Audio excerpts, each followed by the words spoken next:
Mahesh sir, यापूर्वी तुम्हीही शिवछत्रपतींची भूमिका साकारलेली आहे.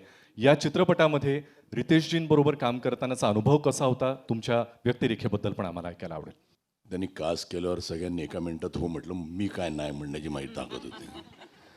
पण एक खरं जेंटलमॅन कोणी मला एक्झाम्पल द्यायची असेल ना कोणी जगात, मी रितेशजींचं देतो. म्हणजे मी कायम मी सगळ्यांना म्हणतो की तो कोणी एवढा माणूस आहे अहोशिवाय बोलत नाही.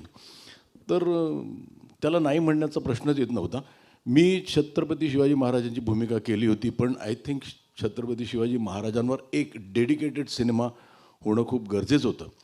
आणि ज्यावेळेला मी रितेश हे ड्रीम खूप वर्ष घेऊन जगत होता आणि त्याचं पॅशन खूपच होतं आणि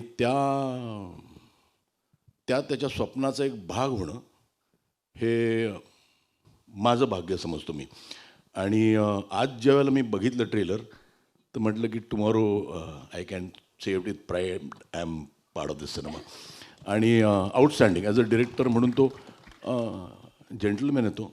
माझ्यात आणि त्याच्यात म्हणजे म्हणतो जमीन आसमानाचा फरक असेल हे इथे काम करणाऱ्या लोकांना माहिती असेल. पण ही इज अ थर gentleman and a wonderful director आणि मला खरंच खूप मजा आली.